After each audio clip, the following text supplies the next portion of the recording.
Before we get started, you should know that there's several different ways you can work with me as your coach, as your guide, as your mentor. So if you vibe with me and you resonate with my perspective on business, on spirituality, on motherhood, and the intersection of all of these categories of life, there are various ways that we can work together. There's a link in the show notes that will take you to a list of all of my current offerings. And if you have any questions or you're not sure what's right for you, reach out to me. I can't wait to hear from you. In case you missed it, even though I have mentioned it numerous times on the podcast, I co-hosted a retreat this past week. It's my first in-person speaking gig since 2020, and it was by far the largest. In 2020, I think I had 7 or 8 people at my event, and the plan back then was to do regular events like every 6 months, and then of course things shifted for everybody. So this was my first bigger and in-person event ever, really. We had about 40 birth workers from all over the United States. 2 of my former clients came from Canada, 1 from Victoria, Canada, which is like the furthest possible you can get from Clearwater, Florida. She traveled 18 hours to spend less than 48 hours with us. And if you're wondering why a birth worker retreat, because yes, I work with more than birth workers. I also work with nutritionists, real estate closers, youth sports camps, pediatric therapists, and more. My heart and most of my community still tends to be in the birth industry. My biggest takeaway from the retreat is something that I want to share with you, but also with a message for how you can apply this to your business.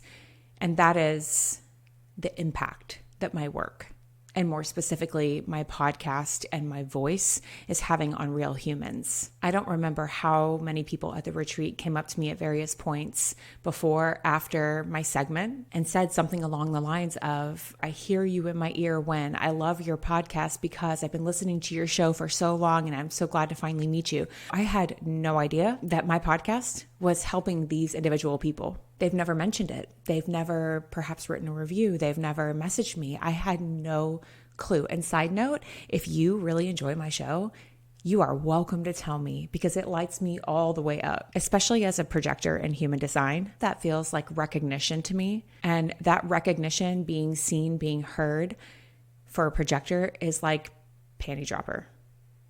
No, but really, it gives me so much energy and turns on my wiring, my circuitry, so that I can continue doing this in a way that feels really good. And to continue to take you deeper on in our conversations about business, about energetics, everything that I was sharing was so well received with the group that I feel invited. I feel invited to keep going and to go deeper. So that's something that's to come. And the message I want to share with you, if you're an entrepreneur, commercial break.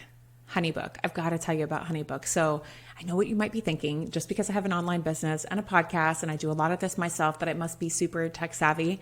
I'm not. I'm an elder millennial, self-taught on all things technology. And one of the things that I found incredibly difficult in terms of technology is one of the big CRM systems when I first got into this business. CRM is client relationship management, by the way, meaning you can send contracts, get virtual signatures, you can send invoices, and lots of other things. The big one that rhymes with Tupsado, but starts with a D, I just could not get past the level of difficulty and complexity. So when somebody introduced HoneyBook to me, they had me at the option of doula when you're entering your information and you enter the kind of services that you provide.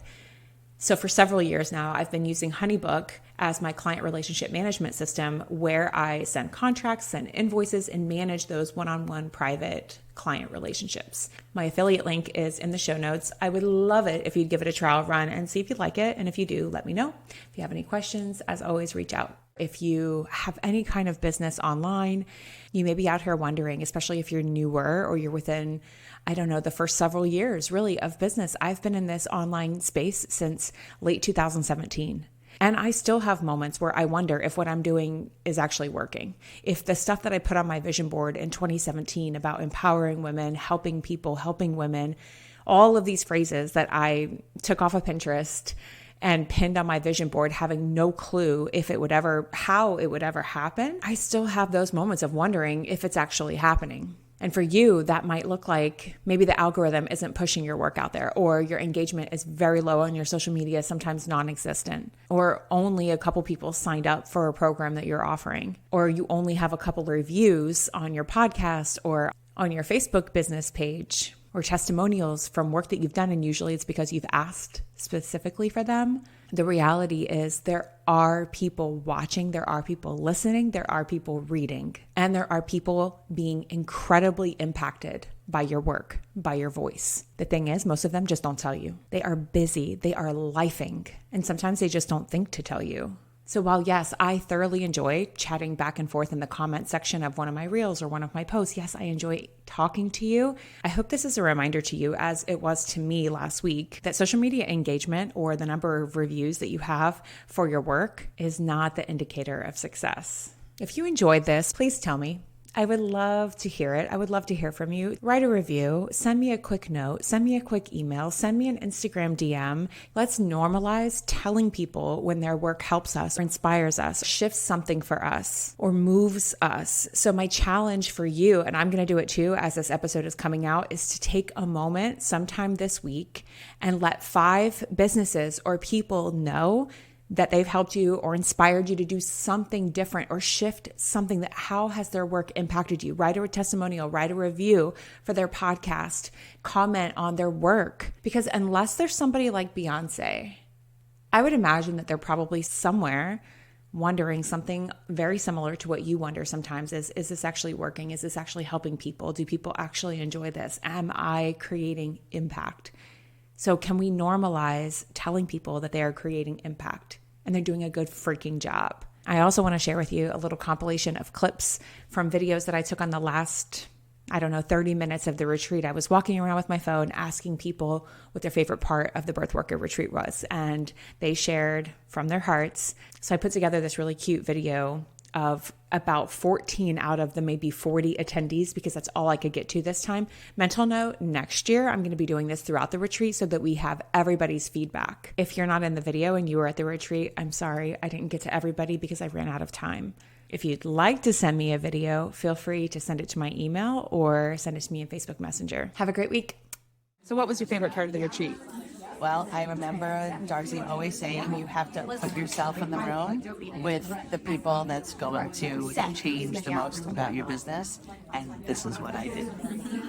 I really liked the variety of the conversations that went on, everything from orgasms to menstrual cycles, and it was a fun, energizing opportunity to meet people too. I loved everything about it, but probably sitting in the session. And I'm not just saying this because you stuck a camera in my face, but I really did enjoy your meditation sessions, and they helped me relax. Networking with other doulas, getting inspired, brainstorming ideas, and going away with the idea that I can make $1 million this year. Amen. I get a stick. Because it's very bittersweet that it's over.